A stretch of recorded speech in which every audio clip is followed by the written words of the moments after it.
Hey, fellow adventurers, it's me, Mario. Today we're going to talk a bit about Maracaibo, another game from Alexander Pfister, the same designer of Great Western Trail. It's another game that I truly love, and it's another game that it's pretty hard to understand at first sight. It's not like your other Euro games. You're not actually building a true engine in this game. And there's the concept of pacing that is really important in this game as it is in Great Western Trail. So, if you have been playing Maracaibo, or if you want to go and play Maracaibo with your friends, but you're struggling to understand how to beat Jean, the solo player, which is actually very hard at first, you might want to follow this video and try to understand how to beat her each and every time on very hard difficulty. I'm going to talk a bit about some general tips to beat her on the solo mode, and then I'm going to dive into the three different main setups, which are basic, intermediate, and advanced. I think they are called in a different way on the rulebook, but on the app, this is the name. So I was able to play a bunch of solo games thanks to the app, but I've been playing a lot the solo game back in the days when Maracaibo came into my hands. So I would say that I'm an experienced player by now. I'm not as experienced as in Great Western Trail because Great Western Trail it's a game that I've been playing hundreds of times. But I mean, I'm close to winning 100% of the time, so I think that sharing some tips is good and all. And also, if you're not that interested in the solo game, keep in mind that a lot of these tips are going to really improve um, your capability of winning multiplayer games of Maracaibo. So, stick with me if you want to. The first thing to say, which is really important, it's something that beginners might not get, is that the cards are mainly icons. You have the goods. Um, those are the things you have to keep in mind. You need the icons to take the action. It's a bit similar to what happens in Great Western Trail with your cow deck. Sometimes you need a cow of a certain color to be able to discard it for 2 coins or so. Here it's way more important because as we're going to see, unlocking discs from your board is incredibly important and having the right goods to do so it's pretty good. Also, getting the right items to get the quests is really important. So, the first thing you should look at when you take a look at your hand or you take a look at the offer are icons, not what the card does. This is something really important that is going to come up a lot today. After that, you have to know that to win consistently against John on very hard difficulty, you have to go fast because John goes very fast through the loop. And to be able to do so, you're going to hit a lot of cities to unlock a lot of discs. You're not going to take many village actions. So I would say that an average game will see me playing something like 5 cards in the whole game. So, by knowing that, you should know that icons are way more important than what the card does. Again, some cards are better than others, and there are some very good combinations, but mainly you should keep an eye on icons and on the cities that are available on the board. So, the first thing that I would like to say about beating the solo is that you have to contest Jane or Jeanne on everything that she does. And mainly what she does is trying to beat you on quests, unlocks on your board, and exploration steps. So you need to be a bit ahead of her in each category to be able to compete. Sometimes you can let one slip, but you have to make up for that by doing like an incredible game on combating or I don't know, playing a bunch of cards, which is really actually really rare. So you shouldn't focus on that. The three things you should focus on are quests, unlocks, and moving on the exploration track. Those three things are going to be your main objectives in each and every game. I'm going to talk a bit about each of them in detail. So, What about unlocks? You have your ship and you need to unlock a lot of stuff. At first, you might not be sure what is better to unlock and what is better to not unlock. I will start by saying that these two are pretty much useless. Actually, these three are totally useless and you shouldn't look at them in any game, pretty much. So just forget about them. They are too slow against John, and even in the multiplayer game, I would say you should avoid them. This is by far the best unlock you should get, and in 99.9% of your games, this is going to be your first unlock. Follow it more than often by this one, which will get you 6 cards in hand instead of 4. Then this one, which is a new combat actions. Sometimes on the basic and intermediate setups, you can start by unlocking this one if you get some kind of cards in your hand. I'm going to talk about them a bit later on. Then you always want to unlock both of these pretty much. This one is going to be your fifth unlock all the time. It's one that you can have after unlocking 4, and it's really strong. Normally, you're going to take 3 Explorer Step, and this should be your seventh one.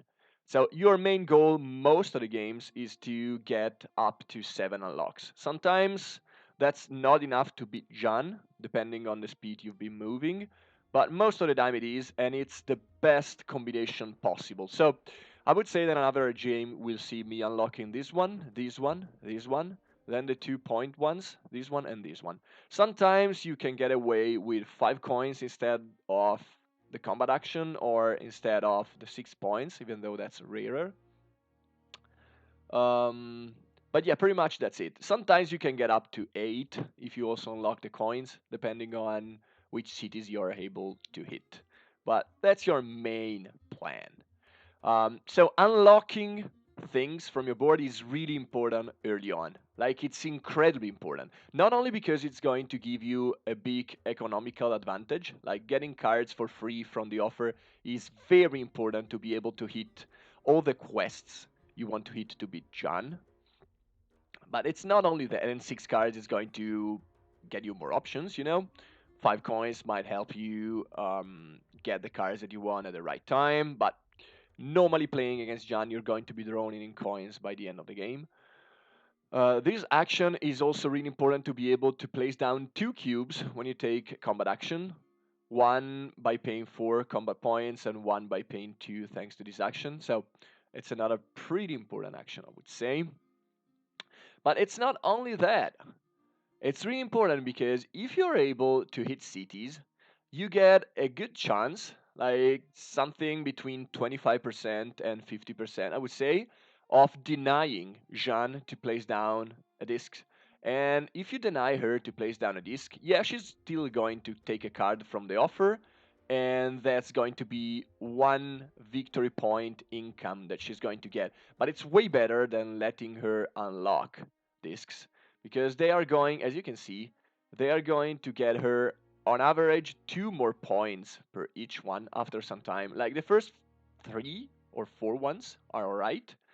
The first one is actually even better. But since she's going to place them down anyway, if you can stop her, or not stop her, but halt her a bit and make her unlocks go slower, you're going to deny her a lot of VPs by the end of the game because again, it's going to be a VP income, so she's going to get it 4 times in the game.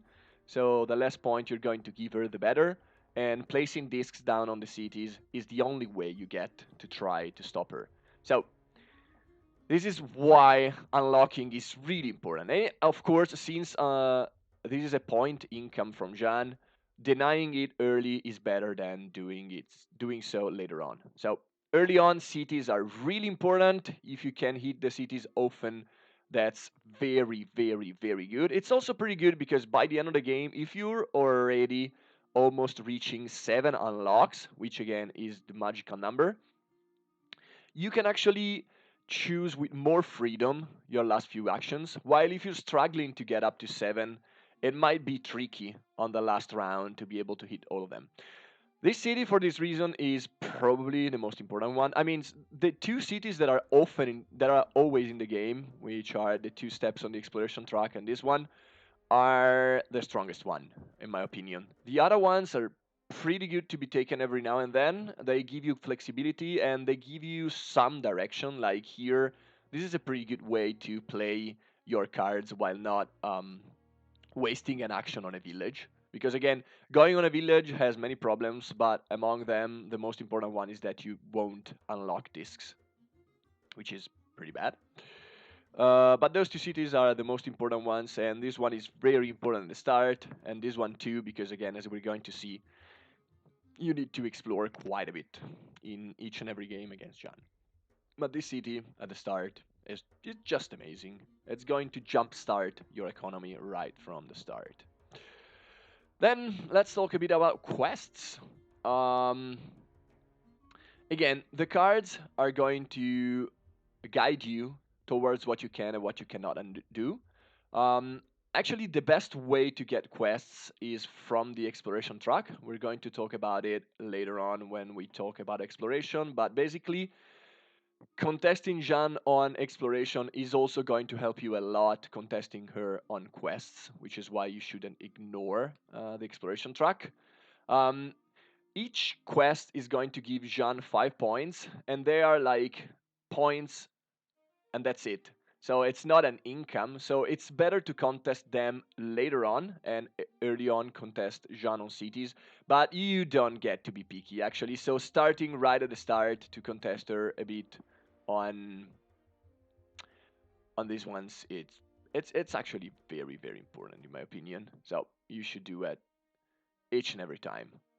Um, so yeah, contesting Jeanne on Quest is going to be good because you're going to deny her 5 points each and every time. You're going to deny her the majority, and quests are actually pretty good to have you cycle your hand, because as you can see, to be able to hit the cities, most of the time you're going to see to need a lot of corn.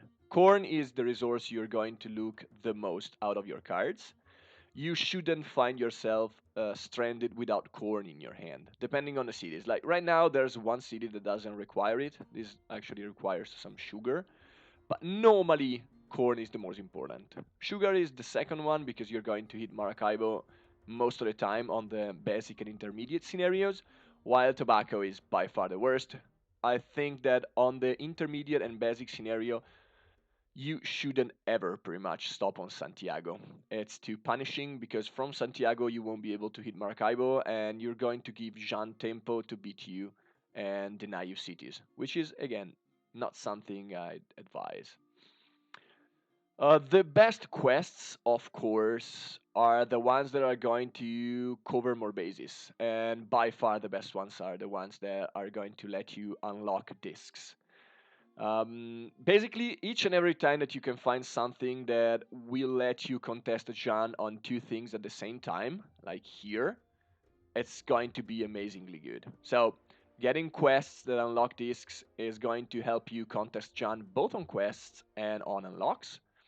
And the same can be said for the quests that you can get on the exploration track, because you're going to beat her on the exploration track and on the quest number. So, not all of them are made the same. Some of them are pretty good because you can pay figures for them, and you're not going to use many figures because you won't be playing many cards. Something else I haven't been talking about until now is the career card. The best career cards are the ones that are going to reward you for what you already want to do. So if there's exploration, quests, and unlock, they are the best. There are two of them. I actually don't remember the name, but two of them are actually the best because they are going to basically reward you for what you're already doing against John. Another tier are the ones that consist of combat token or on combat steps, because in each and every game, again, on top of questing, unlocking, and exploring, you're also going to combat quite a bit. So combating is also something that comes naturally while playing Maracaibo. What you actually don't want most of the time against John are the career cards that require synergy tokens, because most of the time, again, you're not going to play many cards. Yeah, probably you're going to get up to 3 synergy token, but it's going to be by the end of the game, and you actually want this little boost of coins trickling down during the game. You don't want it by the end of the game. I mean, the 7 unlock is probably going to come by the end of the game, yeah, but you can actually get the 4 coins in a pinch and the figure if you really need it for 5. Normally, I would advise against that. I would say that you, in pretty much every solo game and in pretty much every multiplayer game, you should look at your career card and fulfill all of them to get the points and the coins, and that's going to boost you quite a bit. But the absolutely worst ones are the ones that are going to give you points for assistance, because assistants are not actually good when playing against Jan. I mean, as we're going to see, they are decent when you're playing the advanced setup, because on the advanced one, you actually would really like to get an explorer or um, some other guys on 7, 8, or 9 villages. But in the intermediate and basic setup, you actually do better without them. So you don't want to actually stop and play them. You don't want to stop on them. You want to stop on cities and on quests. That's your main goal. Again, let's talk a bit about exploration. Exploration is good because, again, it's going to help you contest Jan on both the exploration steps and on the quests. So the main rewards are these 3 quests, but passing the barriers, the second and the third one before Jan, is also pretty important because you're going to tackle 4 points on whatever reward you're going to get. And if you're able to, that's not always going to be the case. It depends a lot if you were able to hit an explorer or if you were able to play 1 or even maybe 2 pioneers. Reaching the end of the track is pretty rewarding. It's going to be 10 points plus an action, which is probably going to reward you at least another 10 points. So I would say that that's a pretty good goal, but you don't have to go hellbent on it. If you don't have any synergy with exploration, it's alright just to get the 3 quests and probably pass the third barrier.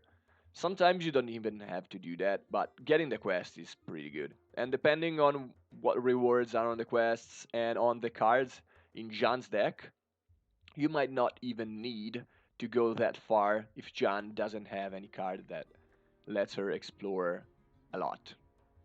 So there's that. So what's your main plan in each and every game? So I talked about a lot of little things like hitting cities and exploring and doing some combat, etc. Your main aim is again to hit a lot of cities early on, but you should try to let Jan finish the round for the first 3 rounds, and instead you should try to be the first one to reach spot 20 on the fourth one. This is because, again, early on you want to hit cities and quests, and going on the last city, even though the 2 steps and the combat action are on a vacuum, the best action possible in Maracaibo, like way better than this one, for example. Still, here you won't be able to place down a disc. And again, early on, you really want to place down a disc. But it's not only that, because sometimes Jeanne is going to go here and you're going to follow her. So what's the difference? The difference is that you're going to be the one starting the new round. And that's pretty important because it means that you have freedom in choosing whatever city you want and in being the first one to reach Maracaibo on the intermediate and basic setups. So in the intermediate and basic setups, you pretty much just want to hit one city here, then Maracaibo, then probably another city and possibly a quest, and only then you can reach Spades 20. So it depends a lot on how the cities are structured, sometimes on the cards that you've been playing, but mainly you would like to let Jean hit City 20 before you on the first 3 rounds. And why is it so important to hit it on the fourth one?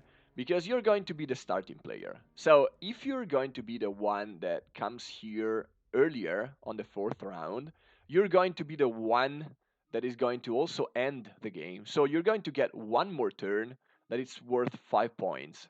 And that's, I mean, pretty good. 5 points don't seem like much, but remember that you're denying Jean an action. So you're getting 5 points and Jean is not going to do anything. So on the fourth round, you should look at finishing the round yourself. So that's the main plan. Hit cities. Um, Again, hit this top, then this one. Play cards only between rounds, mainly, or sometimes play them thanks to some cities. Again, here Puerto Plata is a good example. Here, if you can actually get an extra compass, you can actually leverage this action in the late game when you're drowning in coins and be able to, get some points out of this action. Let's talk a bit briefly about prestige buildings. This is the best prestige building you can get, the Academy. This is one. This one is going to be worth 16 points pretty much every game for you because you're going to again try to get 7 unlocks. Another very good one is the one that rewards for quests because normally you're going to get between I would say 5 and 6 quests, 3 from the exploration track and 3 from some casual flips, or from Puerto Cabezas is if you're playing on the intermediate and advanced scenarios. And another good one is the one that rewards you for passing the barrier on exploration. Again, it might it might feel familiar to you by now, but things that are going to reward you for doing what you already want to do against Jan, which is again exploring, questing, and unlocking, they're pretty good. The other ones are not great. Like the one for the synergy tokens is going to give you probably 11 points on average, something like that. That's not it's not bad. I would say that even 11 points might even be too much. Sometimes I finish the game with just 2 synergy tokens. It depends a lot. And yeah, the absolutely worst one is the one that costs you 25 coins and rewards you for extra points depending on your coins income. Uh, the game against Jan are just too fast to focus on coins income, so you won't be able to get more than maybe sometimes 1 or 2 points out of that one. So, and it's too costly. So that one is by far the worst. Let's talk a bit about combating. Again, sometimes Jan will combat a lot, sometimes she won't.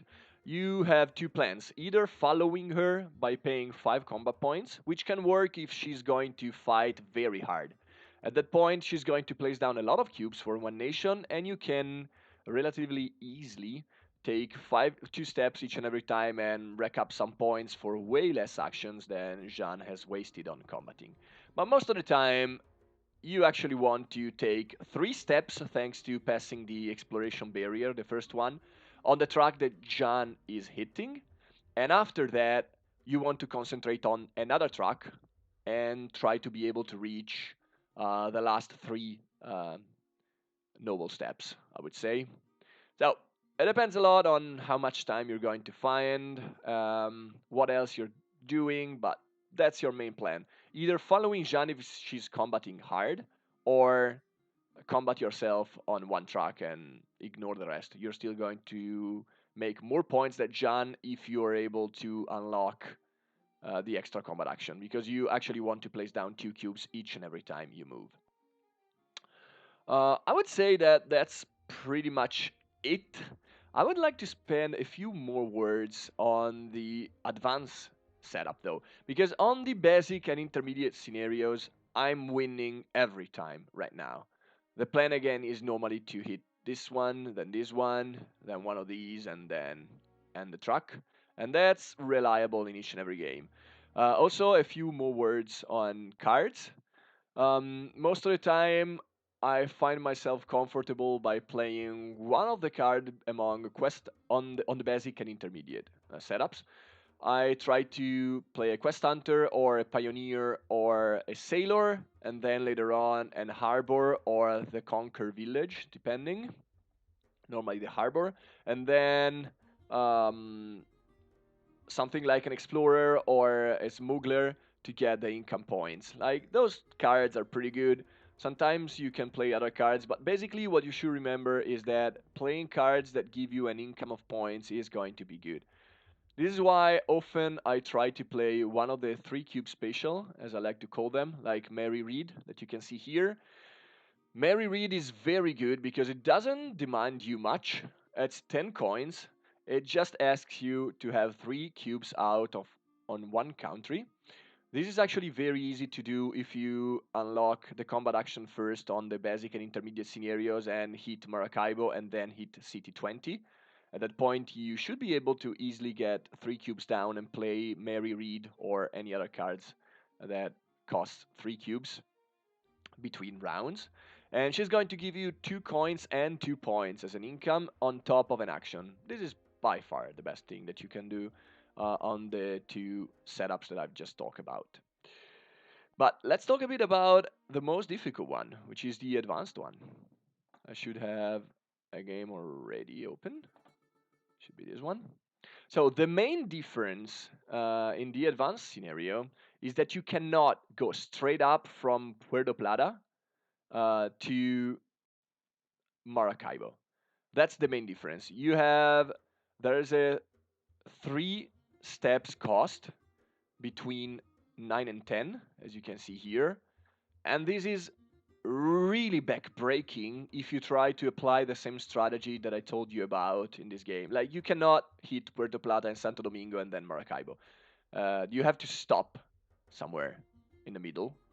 And that can change the game quite a bit. So, in the advanced scenario, I think there are like 3 main plans that I do like. The first one is playing an explorer. An explorer is by far the best card that you can play. You should stop in Santiago playing explorer on 9, and then you will be able to hit 9 and then any other city that you want. And you're also going to contest Jean on the exploration track, and that's going to be very good. Another possibility you get is playing another assistant on cities 7 or 8, and not on 6. And they are going to help you quite a bit again, doing pretty much the same. Why 6 is a problem? Because if you stop on 6, you have just Maracaibo as an option. You cannot go also to Port Royal or to Cartagena, and that's sketchy. Let's just say that you really want to hit cities early, as I've said quite a few times on this video.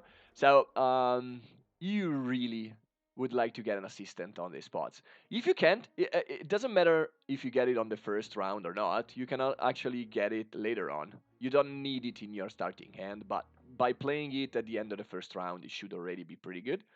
The other option that you get is taking 7 steps after hitting Puerto Plata or Santo Domingo to stop on Caracas. And there you should play a card, like probably the Pioneer is the best one, and get some coins. And you should try to hit this spot, which requires at least 2 movements here. With a Pioneer, it's pretty easy to do, but sometimes you can do it by yourself just because Jeanne has moved and you've been leapfrogging her. And if you're able to reach this spot, you should be able to use Zaraza from the next loop, which means that you can actually stop on Santo Domingo, then on Zaraza, and then after Zaraza you can hit whatever city you want. Zaraza is actually pretty good. It doesn't look like it's going to be very good because costing 1 figure is a lot, but if you concentrate on other cards, like as you can see in this card, in this hand that I chose as an example, I have 2 Master Builders. Master Builders are what works the best in this kind of strategy, in which you're going to hit Zaraza. Normally you don't want to play many cards, but if Zaraza is going to be part of your loop, and that's pretty good because you're going to unlock, 1 disc, and then you can get 5 points and 2 village action. Master builders are pretty good because they don't require any figure to be played. They are cheap enough to fit into the 2 village actions, and they are going to make future Zaraza village action easier. So hitting Zaraza is another possibility that you get.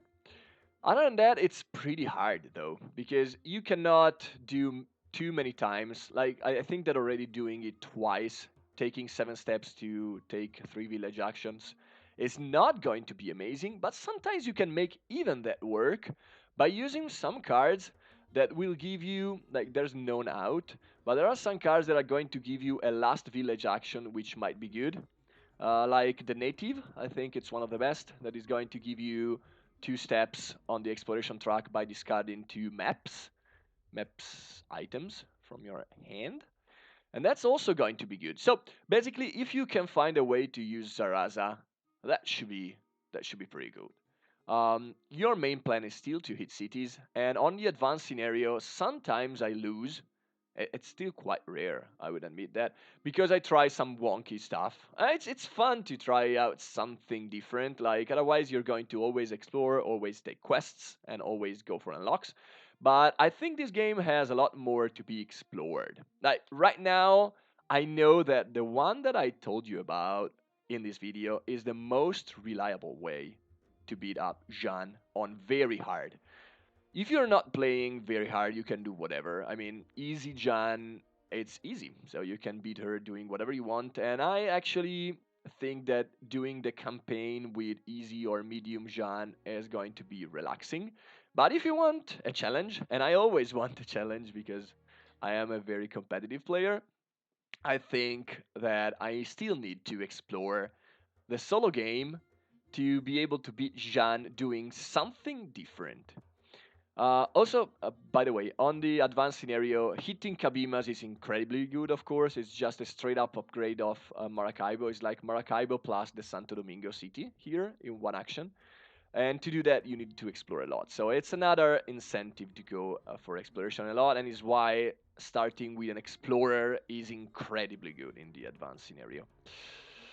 But other than that, I'm sure that there are other cities. I still wasn't able to make a strategy involving a lot of assistance work against very hard Jan. But I'm pretty sure that it's doable, and I've done some wonky stuff. Again, I had games with 4 master builders being played and like 13 cards being played, and I was able to win. So the game is still, it's still possible to explore it, but I would say that if you stick to what I told you, so explore, go for quests, unlock, contest cities, go fast enough, but just one step behind Jan until the last round, you should be able to improve your win rate considerably. And keep in mind that this is also very important for the multiplayer game. A lot of the things that I told you about, like going for cities and getting quests, are very good for the multiplayer, and they are going to teach you how to go fast. Because I spoke with many people think that in Maracaibo you should go slow and take your time and play as many cards as you want. That's not the way the game can be played at a competitive level. At a competitive level, you're going to be fast, you're not going to play many cards, but the cards that you're going to play are going to be very relevant, and you need to focus on the icons from the cards. Yes, you also have to be able to use the cards that are going to be given to you, but most of the time, focus on icons. And that's it, guys. I mean, Maracaibo is an amazing game. I was just explaining how to win solo, and if people are interested, I might dive into the multiplayer game a bit more. It's going to be a bit more complicated. I've been playing 4-player Maracaibo a lot back in the days, and I'm still playing it every now and then. The only problem is that it's not available online, so I'm not playing it as much as Great Western Trail. But yeah, Maracaibo is an amazing game, and if you've been beaten up by Jean a lot, this video should help you quite a bit. Alright, guys, thanks for sticking with me. See you next time. Mario's out.